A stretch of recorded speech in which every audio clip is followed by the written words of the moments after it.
World War III has already begun. That's an extreme statement, one that bears a heavy burden of proof. You should be skeptical. However, it's important to note that real skepticism is not blind disbelief, but rather the suspension of belief until sufficient evidence is provided. In this video, we're going to provide you with that evidence. Everything we talk about here will be documented in links in the description. I strongly encourage you to do your own research and to verify what we're talking about. Let's start with the definition of a world war. World War I and World War II weren't named as such because they involved every single country on the planet, but rather because these conflicts drew in the most powerful nations and were spread out over a large geographical area. Now, though the reductionist history we're taught in school marks the beginnings of the first two world wars at specific physical flashpoints such as Hitler's invasion of Poland for Europe or the attack on Pearl Harbor for the United States, the early stages of these conflicts had actually begun to develop many years prior. For example, Japan's attack on Pearl Harbor was a culmination of many months of intentional provocation by the US. This was revealed in the 8 Points Bulletin, which was declassified years later, but it's still never mentioned in textbooks. Likewise, the mutual defense treaties which were immediately activated by this attack were already in place, and the secondary results could have easily been predicted by anyone who had been paying attention. Unfortunately, at that time, the internet wasn't available. The public was caught completely off guard. World War I planted the seeds for World War II, which transitioned directly into the Cold War. In the post-World War II era, the advent of the CIA and the strategy of using politically motivated NGOs to destabilize countries changed the way war was waged, placing a much greater emphasis on covert operations and proxy wars than outright combat. Such operations blurred the definition of war, particularly in the mind of the public, and it made it much harder to define clear start points and end points. Can you name all the countries the US toppled between 1950 and 1991? Most people can't. The end of the Cold War and the power vacuum that the fall of the Soviet Union created invited 20 years of military expansionism on the part of the United States. And this laid the groundwork for the next global conflict. This next global conflict is what we're referring to as World War III. Now, to establish this is in fact a world war, let's first take a look at the geographic scope of the current conflicts underway. Afghanistan is still clearly occupied by US forces, and as the official military prepares to withdraw in 2014, private military forces are being brought in. Also, there are no plans to discontinue the drone program in Afghanistan anytime soon. The Iraq War is supposedly over, and there's been a drastic drawdown of US troops. However, the overt occupation is now being replaced by a covert occupation run by the CIA, which has one of its largest stations in Baghdad. Obama has expanded Bush's drone program into Yemen, Somalia, Algeria, Libya, and Pakistan. In parallel, the Dagger Brigade has deployed US forces to 35 African countries this year, and the Pentagon has put boots on the ground in Mali as of April. And let's not forget that Obama toppled the Libyan government in 2011. The US has been running intensive war games and drills with South Korea since February, and they are ongoing in spite of the lack of media attention in the past month. North Korea is calling these drills, which included simulated nuclear strikes and naval maneuvers, wanton provocations and rehearsals for war. This really isn't an exaggeration since the US just recently signed a mutual defense treaty with South Korea, which makes it significantly easier for the US to get militarily involved in that region. The US has pushed for multiple rounds of sanctions against Iran, supposedly to discourage them from building a nuke, even though the CIA and Mossad both agree that the Iranian leadership hasn't even made the decision to build a bomb, much less even start.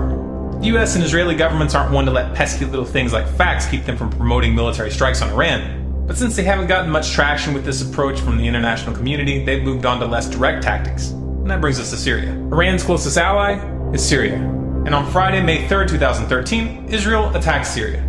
This after their attempt at framing the Syrian government for chemical weapons fell apart. The US has been stepping up its material support for the Syrian rebels, though they still publicly claim that they aren't supplying them with weapons. This is just a public relations smokescreen. On May 26, Lebanon was attacked by NATO-backed insurgents due to Hezbollah's support for the Syrian government.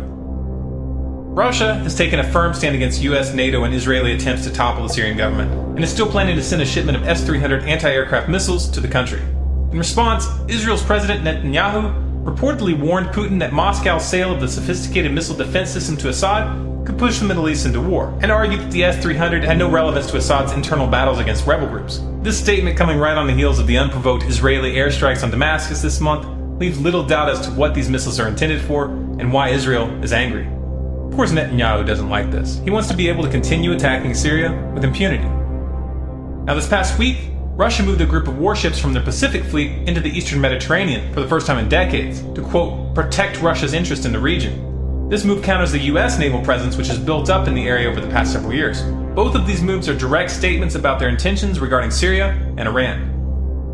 This is only a rough summary of the early stages of this conflict. Much is being left out here. But this should be enough to establish this is indeed a world war. Now as for the players, how are they divided? Who's allied with who? On one side we have China, Russia, Iran, North Korea, Syria, and a handful of nations in South America. The role of the South American nations in this conflict has been strictly economic, but as we'll discuss later, economics is central in this crisis. On the other side we have the United States, Israel, and NATO, which includes most of Western Europe, Saudi Arabia, Qatar, and a handful of others. So clearly the most powerful nations in the world are involved. If tomorrow a direct war between the United States and Russia were to break out, this would mark the official beginning of World War III. But obviously this wouldn't really be accurate. A proxy war between the US and Russia is already underway in Syria and in Iran, and a currency war is already underway between the United States and China. The question here is really only one of scale. How far will this go? Will the US and its allies back down before this escalates into an open war involving the big players? Obviously it's impossible to answer that question with 100% certainty. These are human decisions, and even madmen sometimes have moments of lucidity. However, when you understand why these wars are happening, it becomes clear that it is highly unlikely that the US and its allies will back down. So why is this happening? What is the motive for this aggressive posture by the United States and its allies? We've talked about this in detail in a number of videos, including The Road to World War III, which explains the history of the petrodollar and how it pertains to this current conflict.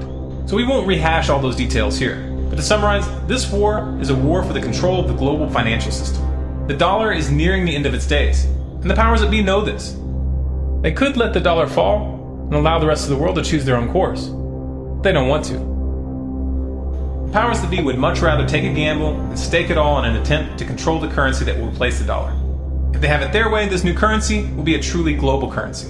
I think we've all got to move towards that opportunity, and I think the challenge also is whether we should move towards an international currency, because the speculation and the complexity of currency has caused some of the irritation, not only among the trading nations, but among individuals.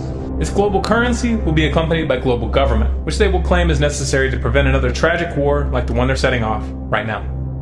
It's a classic problem-reaction-solution setup, where those that create the problem manipulate the public into accepting a solution that puts more power into their hands. They are going to attempt this one way or another.